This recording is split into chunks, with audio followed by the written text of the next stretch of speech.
Hey guys, welcome to Entertainment Talk Nation. This is Rob. This video we're going to do our review for Game of Thrones, the 8th episode, and finally, a payoff. A payoff! We've been waiting for this all season, and in some ways it feels a little bit late, but you know what? It was such a fantastic moment on the show so far this season that just forget about the build-up. Now, a lot of cool things happened in this episode. A lot of cool things. Now, first, we see Cersei sitting there, and she's in the cell. She's dirty. She's grimy. Her teeth are yellow. All right, she gets a visit from her old homeboy in the black cloak. That's what I'm calling him because he's not important enough for his name to remember. So, for me to remember his name, I should say. He is important, but just this is too many characters. I know some of you always get anal when I forget a name. I'm sorry. I'm bad with names, period, altogether. Either I butcher the name or I just don't remember. So, but he hasn't shown up enough for me to really get a grasp on his name. So, but he shows up. Many of you know who I'm talking about because obviously you saw the show. He shows up and looks very reluctant to give her some of the information she's seeking.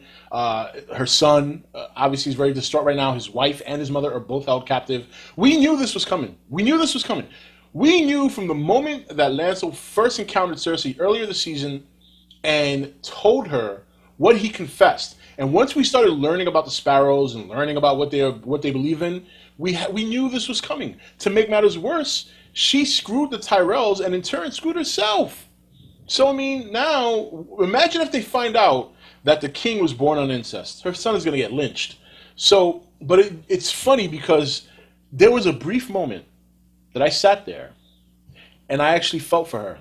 Really. It went away really quick, don't get me wrong. But when she's drinking the water off the concrete, like she's trying to suck it up, I'm like, wow, you talk about rock bottom. This woman went from seventh heaven running the show to now she's worth a shit. And she deserves it. She deserves it. She does. So, now, I want to talk immediately about what's going on in Marine because finally we see Tyrion Lannister and Daenerys Targaryen for the first time exchanging words. We're in season 5 for the first time. And it was great. Did anyone else get fired up when she looked at him and she said, I want you to advise me? I said, that's it, Dream Team. Lock, stock, and barrel. Match set, over.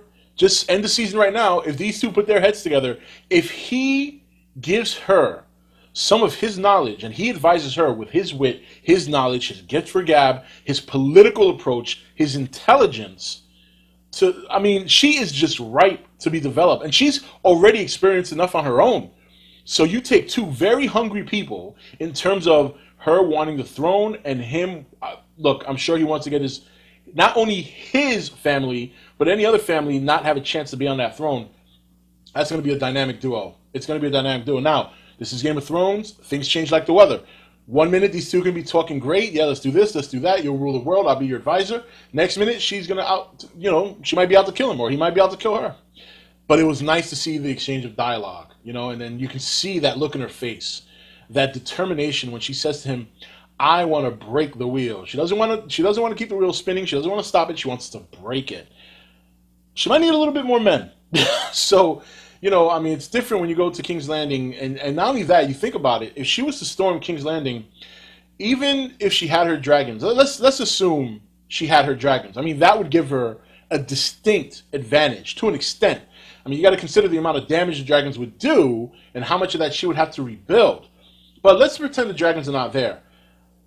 I would think that if she goes to King's Landing and tries to take the throne, the kingdoms are going to gang up on her because she's going to be looked upon as a foreigner, and she's a Targaryen. Nobody wants a Targaryen back on the throne. Well, some do, specifically her, because she obviously doesn't seem to have the same traits as her father. But that remains to be seen. We see Sansa, and I'm off, obviously I'm going back and forth here, but Sansa obviously, engaging Theon, or Reek, if you will, and confronting him about him snitching on her. And it was interesting, in his mindset, he felt he was saving her because he was trying to explain to her, look, there's no escape. You continue to try to escape, you're going to get harmed. That's essentially what he's trying to tell her. But Reek's mindset right now is under the control of Ramsay. He's very frightened of Ramsay. So, of course, he's going to think there's no escape. Sansa, on the other hand, is a Stark. And Sansa, while she's still she's not as innocent as she was a couple of seasons ago. She's become a little bit more bold, but she's not there yet. But it's interesting to see now how this is going to turn out knowing that her two brothers are still alive, which she didn't know before. So that is another interesting development.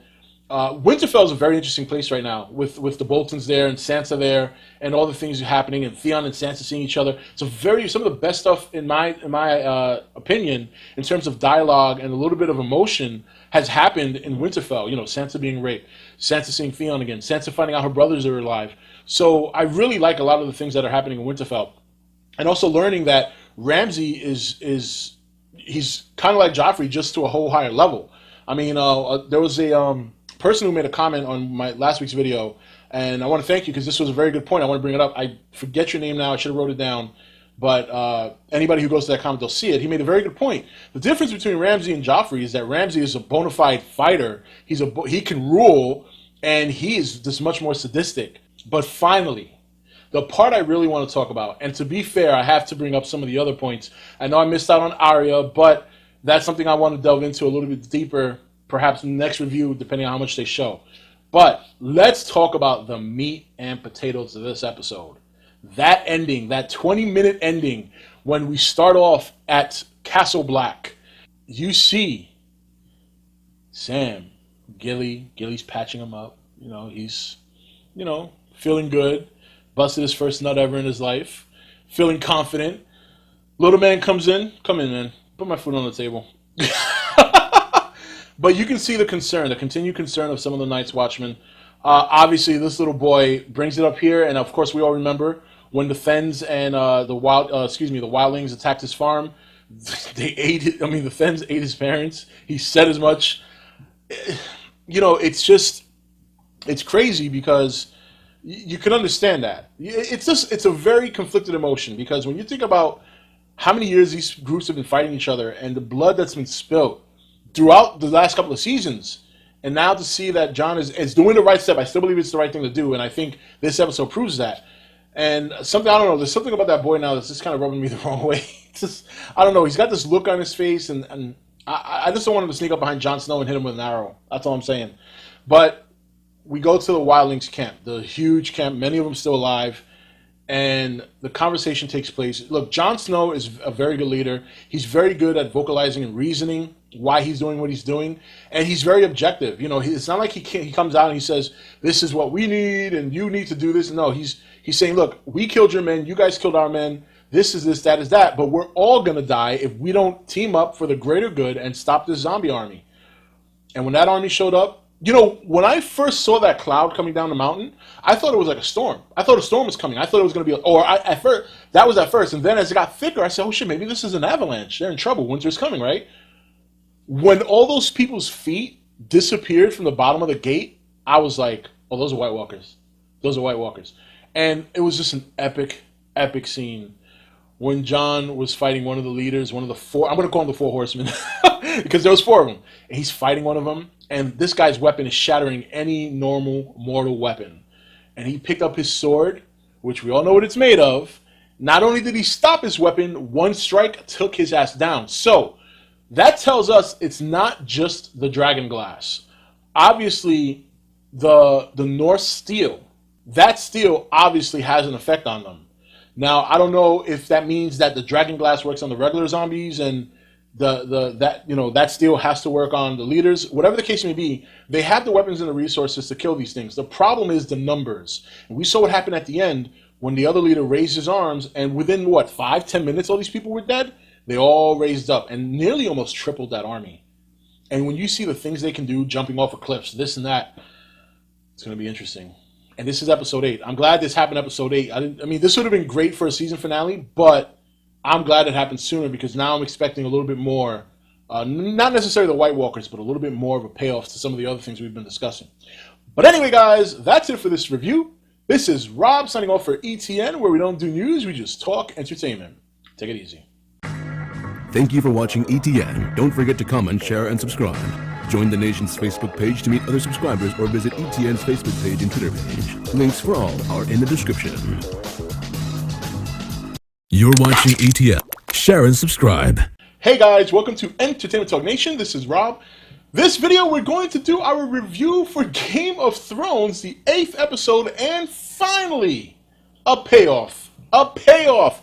We've been waiting for this all season, And in some ways, it feels a little bit late, but you know what? It was such a fantastic moment on the show so far this season that I just forget about the build-up. Now, a lot of cool things happened in this episode. A lot of cool things. Now, first, we see Cersei sitting there, and she's in the cell. She's dirty. She's grimy. Her teeth are yellow. All right, she gets a visit from her old homeboy in the black cloak. That's what I'm calling him because he's not important enough for his name to remember. So, for me to remember his name, I should say. He is important, but just this is too many characters. I know some of you always get anal when I forget a name. I'm sorry. I butcher. I'm bad with names, period, altogether. Either I butcher the name or I just don't remember. So, but he hasn't shown up enough for me to really get a grasp on his name. So, but he shows up. Many of you know who I'm talking about because obviously you saw the show. He shows up and looks very reluctant to give her some of the information she's seeking. Her son, obviously, is very distraught right now. His wife and his mother are both held captive. We knew this was coming. We knew from the moment that Lancel first encountered Cersei earlier this season and told her